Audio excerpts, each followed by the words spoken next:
Stop 1. Introduction. Welcome to the audio tour for the 2013 exhibition of Light Reimagined, New Pastels by Mallory Lake. The content for this audio tour was selected from the catalog essay by Bob Engel. Engel taught biology at Marlborough College in Vermont for 37 years.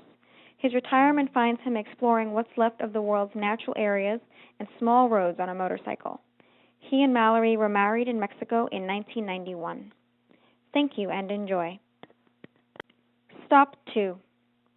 I think I like the dahlias in that pot with the zinnias, and I'm starting to give the darker leaves a second look, she said. And then, a few days later, in reference to 2 concrete garden ornaments, I like them now. They lead the eye into the trees. And there you have it, the essence of Mallory Lake. Not just that she's a master gardener, but that virtually everything she does is examined for its composition, its relationship to light, and its tonal qualities. Stop 3. I first met Mallory in the fall of 1975 while we were in the same horticulture course at Marlborough College. I was teaching and she was studying. It should have been the other way around. Her passion for horticulture, botany, and gardening predates her professional interest in fine art, and she came within a gnat's eyelash of buying a small nursery of her own. As it was, she worked at the prestigious White Flower Farm in Connecticut for several summers, and then graduated to her real interest of garden design. Any great gardener will tell you, a memorable garden is a tableau of texture, color, and placement. It only succeeds if the elements cohere into a pleasing and harmonious whole. Is this not a Mallory Lake pastel? Stop 4. By now, those familiar with her art know that Mallory works in pastel, derives her content from photos, lives for just the right interplay of object and light, and loves the Italian landscape. We also know that a Mallory Lake pastel is instantly recognizable as such. No one else captures the interplay of light and subject in such a velvety, slightly dreamy way.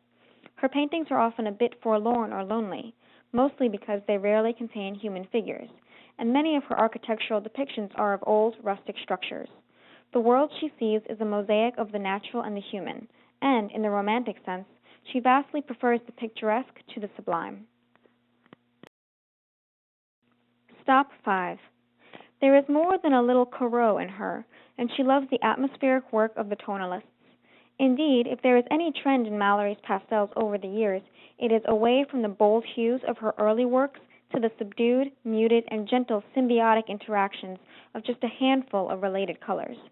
But if Mallory has a passion, it is for the intimate and evocative turn-of-the-century photography and the work of Alvin Langton Coburn, Clarence White, Edward Steichen, and others. In their hands, the camera does not merely record an image, but also conveys the deeply subjective experience of the photographer. Thus, the photograph has also become a work of art. Some of Mallory's pastels in the current exhibition might be reminiscent of these artists and their brooding cameras. Stop 6. This current collection clearly indicates that Mallory has moved beyond just an Italianate world. To be sure, the glowing sunset over that instantly recognizable skyline in The Lagoon, LK 714, is true to her roots, as are the Tuscan scenes depicted in Asolo, LK 715, and Above the Lake, LK 707. But she has also returned to her fascination with the industrial and mechanized world in works like Late Arrival, LK 704, and Approaching the Steelyard, LK 712. As noted earlier, a Mallory Lake pastel is recognizable regardless of its content. The interplay of light and the vaporous emissions of these throbbing machines might as well be a misty morning's unveiling of cypresses encircling an aging villa. Stop 7. A third theme that emerges in this exhibition involves Mallory's nocturnes. In these, Le Cycliste, LK 713, Evening's Beacon, LK 710, and Finials, LK 709, the light, no longer from the sun, still works its magic in the lanterns and headlights.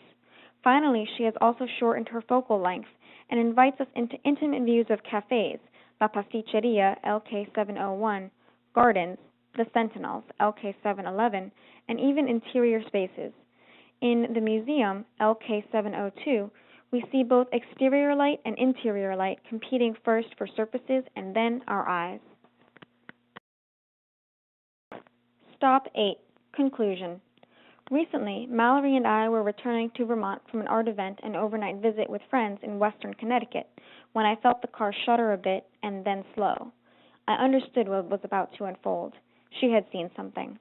Sure enough, we stopped across a field from a dilapidated, abandoned building. The sign on the roof was barely legible, but read, Tag Sale Plus. It was a small building with a single window. Weeds and other signs of neglect surrounded it, but the southeast wall was brilliantly lit by the day's newish sun. After she took 4 photos, we were back on the road. I smiled as I thought about what had just happened, yet again.